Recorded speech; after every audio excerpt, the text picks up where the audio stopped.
Live update എന്താണെന്ന് പറഞ്ഞാൽ വടംവലി മത്സരത്തിനുള്ള ടീം രണ്ടായി തിരിച്ചിട്ടുണ്ട്. സംഗതി എന്താണെന്ന് പറഞ്ഞാൽ പവർ ടീമും ഓപ്പോസിറ്റ് ഏറ്റവും കൂടുതലുള്ള ഓൾറൗണ്ടിൽ പോയിന്റ് നേടിയ ടണൽ ടീമും തമ്മിലാണ് വടംവലി. അപ്പോൾ മറ്റ് രണ്ട് ടീമുകൾ ഡെന്നിനും നെസ്റ്റിനും വേറെ രണ്ട് ടീമുകളിലെ ടീമായിട്ടും സപ്പോർട്ട് ചെയ്യുക, അല്ലെങ്കിൽ ഇൻഡിവിജ്വൽ ആയിട്ടും സപ്പോർട്ട് ചെയ്യുക. ഇതാണ് ബിഗ് ബോസ് കൊടുത്തത്. അപ്പം എല്ലാവരും കൂടി ചേർന്ന് നല്ല സംസാരിച്ച് ഇത് എന്തായാലും കുറച്ച് പൊട്ടിത്തെറിയൊക്കെ ഉണ്ടാകുന്ന ഒരു സംഭവമാണ്. ഒരു കുത്തിത്തിരിപ്പിൻ്റെയൊക്കെ ഒരു ലക്ഷണം കാണുന്നുണ്ട്.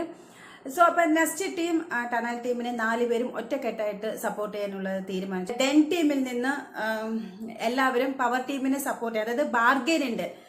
ഇതെങ്ങനെയാണെന്ന് പറഞ്ഞാൽ ഇപ്പോൾ നെക്സ്റ്റും ഡെൻ ടീമും മറ്റ് ടീമുകളിലേക്ക് സപ്പോർട്ട് ചെയ്യണമെങ്കിൽ നിങ്ങൾക്ക് പവർ ടീമിൽ നിങ്ങൾ വീണ്ടും അധികാരത്തിൽ വന്നാൽ ഞങ്ങൾക്ക് എന്ത് ഫേവറായിട്ട് ചെയ്യും എന്നുള്ളത് അപ്പം അങ്ങനെ കൺവിൻസ് ചെയ്യണം. എന്തെങ്കിലും വാഗ്ദാനങ്ങൾ കൊടുക്കണം. ഞങ്ങൾ അങ്ങോട്ട് വന്നാൽ ഈ ബാറ്റർ സമ്പ്രദായം പോലെ ഞങ്ങൾ അങ്ങോട്ട് നിങ്ങളെ ഹെൽപ്പ് ചെയ്തു, നിങ്ങൾ ജയിച്ചു, അപ്പം നിങ്ങൾ വീണ്ടും അധികാരത്തിൽ വന്നു, ഞങ്ങൾക്ക് എന്ത് തരും, അങ്ങനെയുള്ള ബാർഗെയിനിങ് ഒക്കെ ഉണ്ട്. അപ്പം നെസ്റ്റിൻ്റെ അടുത്ത് പവർ ടീം പറഞ്ഞ കുറച്ച് കാര്യങ്ങൾ എന്താണെന്ന് പറഞ്ഞാൽ അവർ എന്താ പറയുക, നിങ്ങൾക്ക് നല്ല ഫുഡ് തരാം, പിന്നെ നിങ്ങൾക്ക് നല്ല അത് തരാം ഇത് തരാം എന്നൊക്കെ പറയുന്നുണ്ട്. അവരതൊന്നും കൺവിൻസ് അല്ല.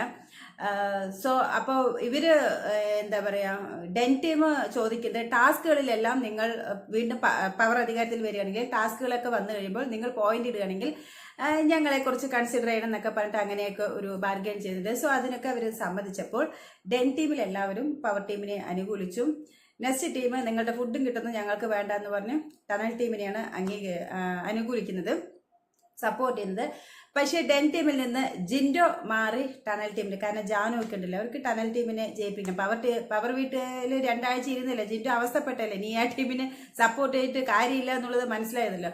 അതുകൊണ്ട് നേരെ എന്താ പറയുക, ടണൽ ടീമിനെ സപ്പോർട്ട് ചെയ്യാനായിട്ട് തീരുമാനിച്ചു. ബിഗ് ബോസിൻ്റെ അടുത്ത് പറഞ്ഞു. അങ്ങനെയാണ് 2 ടീമായിട്ട് ഡിവൈഡ് ചെയ്യുന്നത്. അപ്പോൾ അത് ഇനി വടം വലിച്ചു കഴിഞ്ഞ് ഇനി ആരാണ് വീണ്ടും പവർ വീട്ടുകാർ, നിലവിലുള്ള പവർ വീട്ടുകാർ തന്നെ വരുമോ അതല്ല ടണൽ ടീം വരുമോ എന്നുള്ളത് നമുക്ക് ഈ വടംവലി കഴിഞ്ഞാലേ പറയാൻ പറ്റുള്ളൂ. എന്തായാലും ജിമ്മൻ മല്ലയ്യ കൂടെ ഉള്ളതുകൊണ്ട് സാധ്യത അങ്ങോട്ടാണ് കാണുന്നത്. ഇത് വീണ്ടും പവർ ടീമിൽ ആര് വന്നാലും ഇതൊരു അടുത്ത ആഴ്ച ഇതൊരു അടി ഉണ്ടാകാനുള്ള എല്ലാ സാധ്യതയുണ്ട്. കാരണം വാഗ്ദാനങ്ങൾ കൊടുത്തുകൊണ്ടാണ് മറ്റ് ടീം സപ്പോർട്ട് ചെയ്തിട്ടുള്ളത്. അപ്പൊ അതിനെ കുറിച്ചിട്ടുള്ള നിങ്ങളുടെ അഭിപ്രായങ്ങൾ.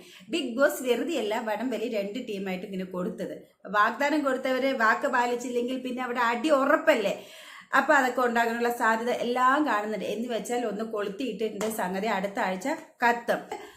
അപ്പോൾ അതിനെക്കുറിച്ചിട്ടുള്ള നിങ്ങളുടെ അഭിപ്രായങ്ങൾ കമന്റ് ബോക്സിൽ വന്ന് നിറയട്ടെ. അടുത്ത വീഡിയോയുമായിട്ട് നമുക്ക് വീണ്ടും കാണാം.